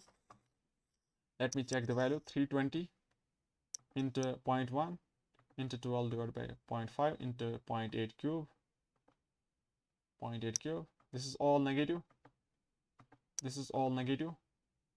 Then plus 135 kilonewton into 0.2 into 0.1 divided by 0.5 into 0.8 cube, and that we have multiple of 12. After that, we have the third one. That's plus 135 kilonewton divided by 0.5 divided by 0.8. So this is 7. This is that means divided by 1000. That's less value, 0.07. 0.0708 megapascal. That's a very less value, we have to say. That's a very less value. That's a very less value we can say. Let me check it one more time. That's 135 divided by 0.5 into 0.8, then plus 135 into 0.2 into 0.1 divided by 0.5 into 0.8 cube, then divided by 12 divided by 12. After that we have negative 320 kilonewton meters into 0.1 divided by section modulus, divided by I, sorry, my by I, 0.5 into 0.8 cube divided by 12. Why it's coming negative 1 times, negative minus 1, negative minus 1. So it's coming negative minus 1, negative minus 1, minus 1.0359. Let me check whether the final values are coming to be correct. Let's analyze it up to the final case. Let's say this is correct. Let's assume that this is correct. So let's take the final average, FC average. Let's go for the average.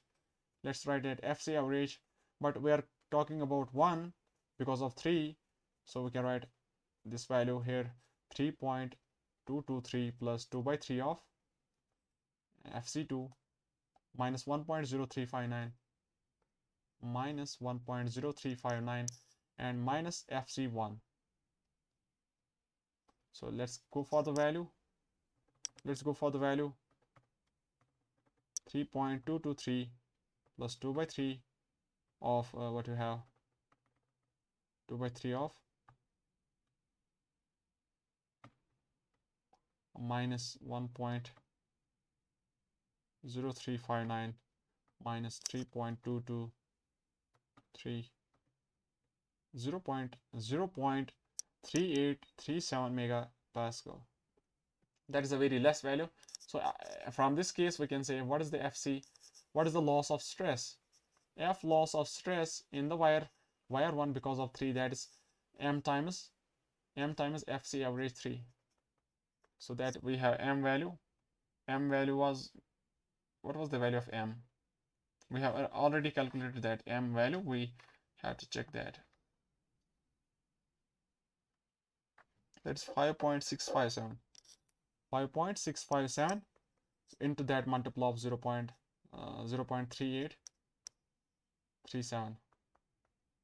0.3837. So that's multiple of that, 5.657. 2.17. 2.17 megapascal is the loss. That's a very less value we can have. I would say that final value is less. That final value is less. Loss is less. So I would say, what is the total loss of stress in the wire 1? So finally, what is the total loss of stress in the wire 1? So the total, this is the total loss. So this is because of FL11 plus FL12 plus FL13. So initial value is 0, and after that third value is 2.17. We need to check what is the FL12. What was the FL12 we have?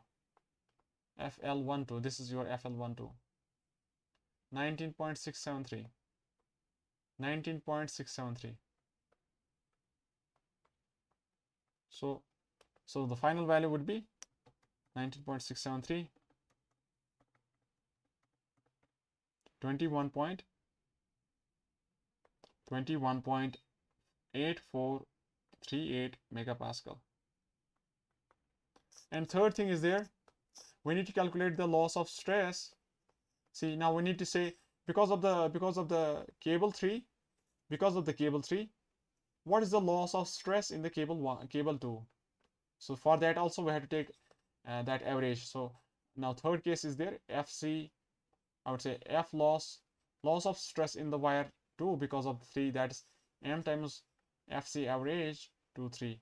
So for that we have to take FC1, we have to calculate FC2. So for that we have to take the first case, that's at the ends. At the ends we are having this cross section, and your P3 is applied below the neutral axis at E equals to 200, and your E2 is 80. 200 and that's 80. 200, 80. So you're applying this force somewhere here. P3 at the location of E3. At the location of E3. At the location of E3 equals to 200. And your point E2 is somewhere here at the location of 80. At the location of 80. So your stresses would be P3 by area cross section, and that hogging top tensile, bottom compressive, and this value would be P3 E3 E2 by I. So for that we had to say, and moment would be 0, moment would be 0. And so I would solve that we can say this is FC1, this is P3, 1350 kilonewton divided by the area of cross section, then plus, and this is plus also, 1350 kilonewton into E3 was 0.2 and your E2 was 0.08 divided by the I value, moment of inertia. Moment of inertia, that is coming to be equals to FC23 average. FC23 average, and that was coming out to be equals to 0. BDQ by 12. So this value is coming to be equals to, this value is coming out to be equals to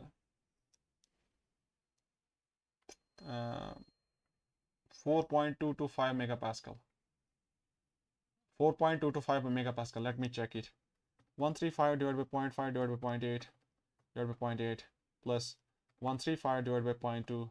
Yeah, 135 into 0.2 into 0.8, 0.08, 135 divided by 0.5 divided by 0.8 plus 135 into 0.2 into 0.08 divided by 0.5 into 0.8 whole cube, that cube of that 0.8 divided by 12. This is coming out to be bad value. What's happening here? What is the thing that's happening here? So we need to check it again. Yeah, actually it should be 1350, sorry. 1350 divided by 0.5 into 0.8. After that plus 1350 into 0.2 into 0.08 and divided by the area of that BDQ by 12. BDQ by 12, B into 0.8 cube and divided by 12. So this is coming to be 4.3. It's actually coming out to be 4.387. 4.387. 4.387. It should be 4.387.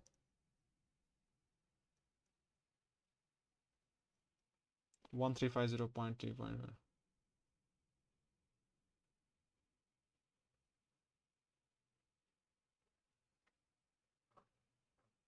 So I would take this value as 4.387. So this should be 4.387 megapascal. 4.387 megapascals, and I had to now calculate FC2, that is at the midspan section. So I had to calculate FC2. So let's go for the, that's at the midspan section. At the midspan section for the calculations of FC2. For the calculations of FC2. So you had this section.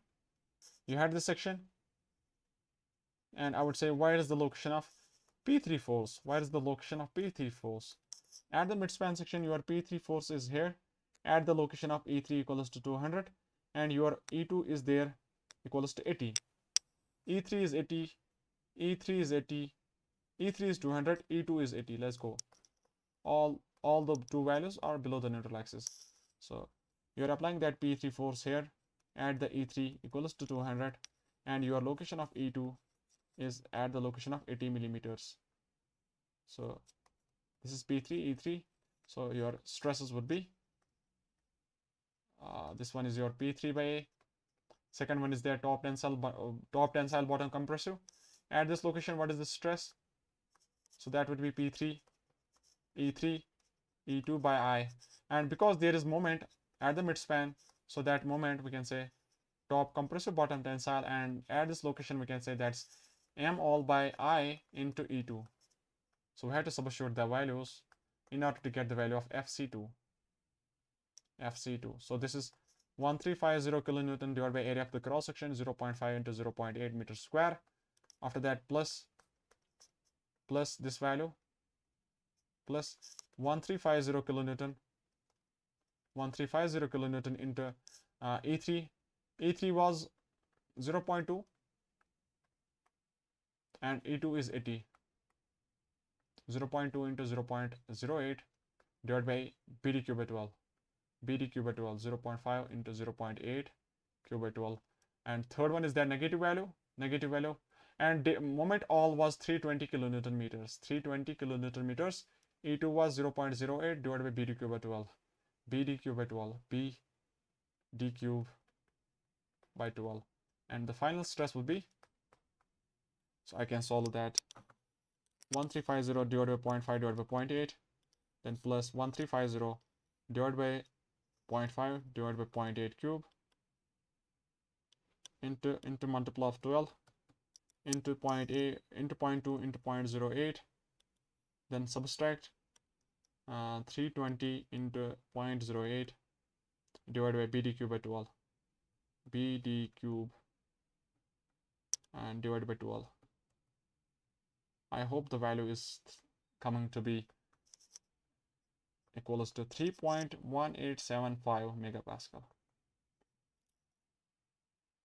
So this, I would say, your average stress would be, now I would say that your FC average at the location of 2 because of the pre-stressing at the location of 3, that's equals to that equation we have. So we have this value of 4.387. We have this 4.387 is equals to FC1. So I can write 4.387 plus 2 by 3 of 3.1875 minus 4.387. So I can have the values 3.187 minus 4.387 into 2 by 3 and plus 4.387. This is 3.587 megapascal. This is the value of FC 2 average, 3 average. So I would say, what is the loss of stress in the wire 2? What is the loss of stress in the wire 2 because of the pre-stressing of wire 3? That's M times FC average 2 3. That's, we can write 5.675 into this 3.587.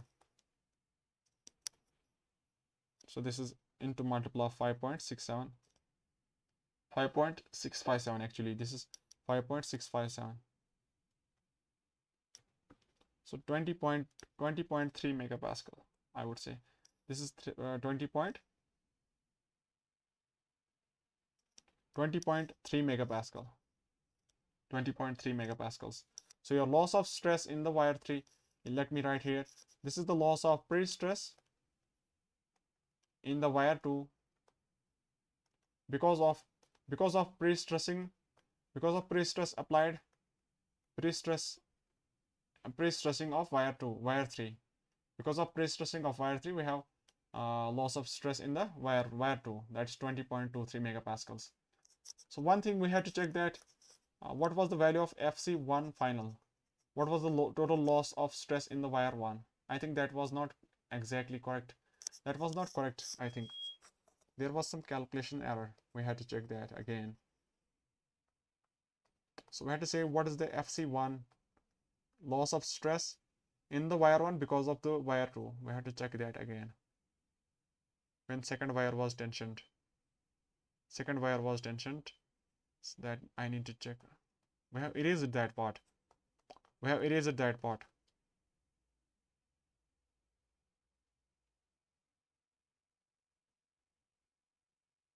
I have to check it again. Let me go for the calculations again. To calculate the, I want to calculate the effect of that. What was the loss of stress? Loss of stress in wire 1 because of the tensioning of wire 2. So that I need to check. I have solved it once. And the value was coming to be equals to, this 19.673, but I need to check it again whether this calculation is correct or not. So I had to check that again. So for that case, I would say, let's erase this part. So I have this one, that you had the section at the ends. There's a cross section. Okay, I want to calculate this part again. That we call as loss of stress in the wire 1 because of 2. That's M times FC average 1 2. So for that, we have to calculate FC1. That's at the ends. So we have this cable We have this cable of P2. We have this cable acting at somewhere here, P2, at eccentricity of E2, and our concern point is above the neutral axis at a location of 120. So this is our 120. So at this location, I would say your stresses would be P2 by A, and the second one is that compressed top tensile, bottom compressed. So here the location, here the value is P2, E2, and value of Y equals to 120 by I. So this is your value of P2, E2, E1 by I. And your moment is there, that is zero moment at the ends. So moment is zero. So this part is over. So we had to calculate these two values. I had to check that. FC1 is coming out to be P2. What is the P2 force we have? What's the P2? That was 1200. 1200 kilonewton divided by area of the cross section 0.5 into 0.8. And second stress is that it is negative. So I had to write minus 1200 into E2. Your E2 was equals to 80. So 0.08 and divided by BDQ by 12. And into multiple of that E1, that is 0.12. So I have to check that. What is the value? 1200, 0.5 divided by 0.8 plus, that's minus 1200 into 0.08 into 0.12 divided by 0.5 into 0.8 cube by 12 divided by 12. So this is 2.460. So FC1 is 2.460, and this is the correct calculations we are going for this time, 2.460. And for the second part, that is FC2. FC2 we have to calculate, that's at the midspan. So for that, you had to take that section at the midspan such that your load 2 is acting, your prestress force P2 is acting somewhere. Yeah, your prestress force P2 is acting here at the location of your E2 was 150 and your E1 is at 100. So 150 and 100. So your P2 force is acting here, P2 at a location of E2 equals to 150. But we have to calculate at the location of E1. E1 equals to 100 somewhere here. At Y equals to E1 equals to 100. So for that, I would say your stresses would be, this is your plus P2 by A, and second one is that top tensile, bottom compressive. At this location, we are having P2, E2, and E1 by I. And because of the moment, 320 kilonewton meter, because of the moments, that's 320 kilonewton meters, top compressive, bottom tensile. At this location, we have 320 into E1 by I. So let's solve those three values to get the value of FC2. So FC2 would be solved as FC2 equals to P2. Value of P2 was 1200 divided by area of cross section. After that, we have this positive P2, E2. So 1200 into E2, 0.15 into E1, that is 0.1. Is it 0.1? Yeah, 0.1 into BD divided by BDQ by 12. BDQ by 12. And after that, we have minus, this is negative 320 into E1, that is 0.1 divided by BDQ by 12. So then let me check that value again. 1200 divided by 0.8 into 0.5. So that's this one plus 1200 into 0.15 into 0.1 divided by 0.5 into 0.8 cube by 12 divided by 12. Then subtract 320 into 0.1 divided by 0.5 divided by 0.8 cube into 12. That is 2.343. I hope this part is also correct. Now based on these two values, I can calculate FC average 1, 2. That is FC1. What is the FC1 we have? 2.460 plus 2 by 3 of FC2. 2.343 minus 2.460. 2.343 minus 2.460 into 2 by 3 and plus 2.460 So that's net value of 2.3820. So your loss of stress would be, loss of stress in 1 because of 2 would be 5.6657 into 2.380. That's 13.4750 megapascals. 14.35 megapascals. 13.4750. But we earlier wrote some different value. That was not correct. That was not correct. This was not correct. So we have to erase this. This was 13.4750. So final value 2.17. So 15.6450 megapascal is the final value. So your I would say final stress loss would be FL1 is equals to 15.6450. FL2 would be, we calculated that as FL2 was, where was FL2 final value?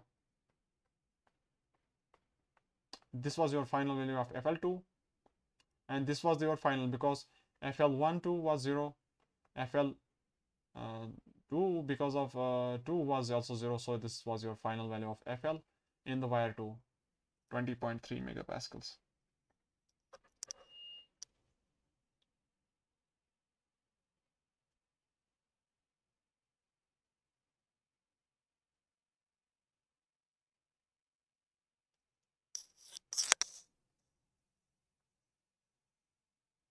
I think this is sufficient for the class of your stress loss related to the elastic shortening for your post tension beams. Thank you for watching these problems.